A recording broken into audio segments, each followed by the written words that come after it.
Tonight on Connecticut's news station, an investigation is underway in Naugatuck after two officers shoot at a man armed with a knife. Plus, an update on the deadly fire on the Gold Star Bridge. The charges one driver involved is now facing. Two taken to the hospital after flames tear through a condo building. We're hearing reaction from those living there tonight. Breaking news now on Fox 61, Connecticut's news station. Good evening and thank you for joining us for the Fox 61 News at 6. I'm Bridget Buorlo. And I'm Matt Karen. We begin with breaking news out of the capital city tonight, where police are on scene of a homicide investigation. And this is a live look you're about to see at a house at 40 Plainfield Street. That's a residential area near Kenny Park and Jamoke Elementary School in Hartford's North End. Details are still limited at the moment, but Hartford police tell us they are actively investigating. We're working to learn more, and we'll bring you new details on air and online as soon as they come into our newsroom. And we're following some developing news out of Naugatuck tonight, where police say two officers shot a man armed with a knife. This happening after some type of confrontation at Bombers Pond earlier this morning. Fox 61's Julia LeBlanc has the latest. Well, the park is back open now, and families are able to gather here again, with police clearing the scene not too long ago. This after they had the place shut down all day during the course of their investigation, as neighbors are still feeling uneasy about what happened here. A place people come for peace. A school bus stop. And where a fishing event was held last weekend. Now a crime scene. It's just kind of a shocker, you know, that something like that can actually just happen. Mike Torrento lives just down the street from Bombers Pond. He says he heard some of what happened Thursday morning. And I heard gunshots, pop, pop, pop, and then later on I found out that it was a officer-involved shooting. Naugatuck police say just after 9 a.m. they were called to the pond for reports of a man with a knife. When they got there, there was a confrontation between that man and two officers, ending in both officers firing their guns. Police say the man was taken to a local hospital along with the two officers, who they say are safe. I can't believe it. I really can't believe it. I pick him up almost every day over here, and it's always quiet, nice place to walk. Beverly Robinson forced to pick her 5-year-old grandson up from the bus in the face of the investigation. Nice place to just, very serene area. So for this to be like this is very shocking to me. Others who have lived at the nearby Lantern Park condos for years feeling that same shock. It's a beautiful day. There could have been a lot of people over here, you know. That's the scary part. It's a little nerve-wracking, but glad they took care of it, and hopefully he's all right. Now, as with all shootings involving an officer, the Office of the Inspector General is taking over the case as they work to figure out whether the actions of the officers were justified. We are in Naugatuck. Julia LeBlanc, Fox 61, Connecticut's news station. Julia, thank you very much. New details tonight. The driver of the car involved in the deadly Gold Star Bridge crash last April is facing deadly charges now, including negligent homicide. Police say Reginald Collins' car got a flat tire, causing him to lose control before coming to a stop on the bridge. A fuel tanker then hit the car, bursting into flames and trapping Collins inside it. Two officers were able to rescue him, but the driver of the tractor trailer died. Collins is also facing charges for driving an unregistered car, which had no insurance, police say, and for improper parking. Well, it is Earth Week, and tonight state government leaders say we need to clear the air. The grades on Connecticut's latest climate report card are a bit hazy. Connecticut's greenhouse gas emissions inventory report shows a climate in crisis. We need to step up the pace. We need to accelerate the rate of reductions of greenhouse gas emissions. And a state at a crossroads.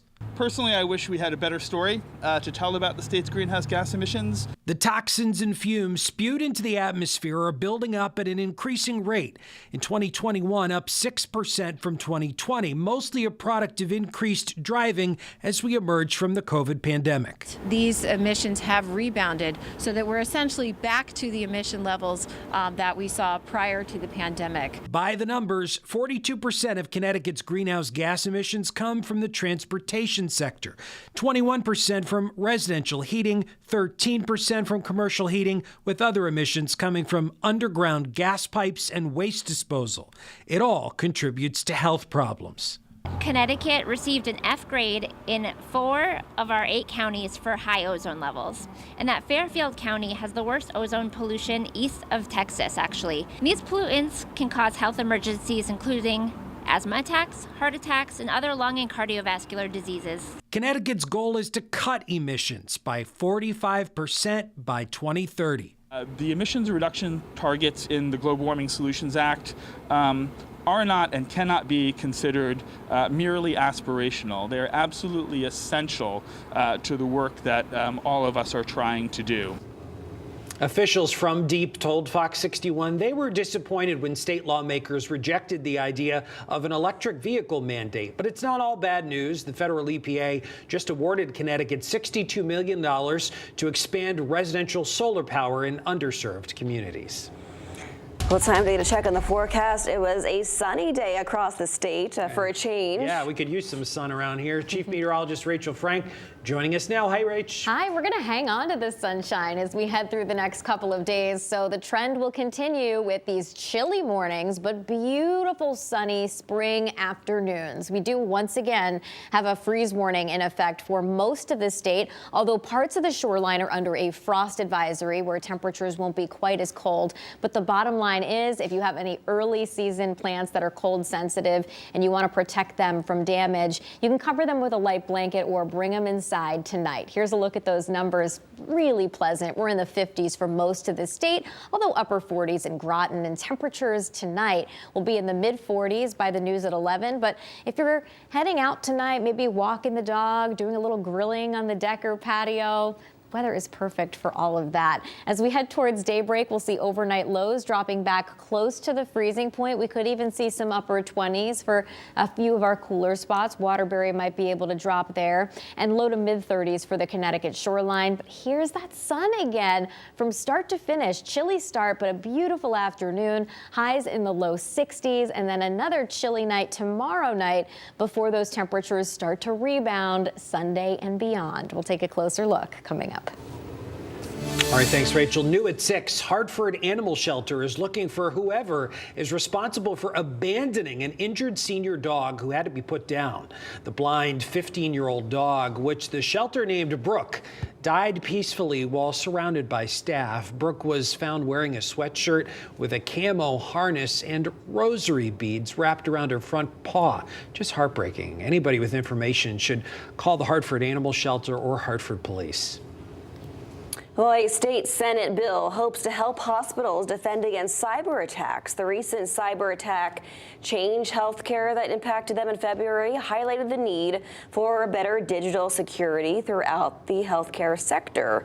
It also exposed how vulnerable the industry is for these crimes, which is now why the Senate Bill 1 is focused on getting medical providers prepared.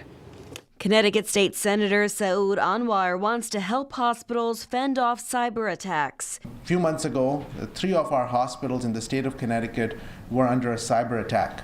And in some 40+ days, the 3 hospitals were without access to internet, without access to be able to connect internally with the various parts of the healthcare system. The co-chair of the state's Public Health Committee says the healthcare industry is becoming a common target for cyber criminals, and it's time for state leaders to go on the offense. And what Senate Bill 1 is looking at is a way to have us be better prepared. And the reality is, if you fail to plan, you plan to fail. And that's what is important for us to act collectively as the state of Connecticut need to do better to be able to plan in advance. Hackers are lured to the healthcare sector for its digital systems that contain sensitive data, like billing and medical history. And we should all be eyes wide open. We're dealing with sophisticated and nefarious actors that are global in nature. It's why industry leaders say they should work together to safeguard patient privacy. We have to make sure that everyone in the state of Connecticut feels like their personal information is protected and that we're doing everything we possibly can to make sure it's protected and used in an appropriate way. to prevent cyber attacks like the one at Change Healthcare in February that caused massive healthcare and billing disruptions nationwide. We rely on data in public health. We rely on understanding where population health is, and we certainly all support that understanding. But we know that it has to be done in a way that protects our patients and protects our residents. One of the goals of Senate Bill 1 is to hold an annual meeting with state leaders and departments to brainstorm protocols and procedures to ensure that hospitals and other medical facilities are ready for the next cybersecurity event. Senator Richard Blumenthal joined housing advocates in New Haven today to announce a push for more affordable housing across the state. The legislation he's proposing would transform more than 900,000 units of public housing. What we need to do is bring public housing into the 21st century, tackling both the housing crisis and the climate crisis through the Green New Deal for public housing, an investment of $23 billion a year over 10 years. According to the Connecticut Housing Finance Authority, Connecticut lacks more than 92,000 units of housing that are affordable and available for its lowest income renters.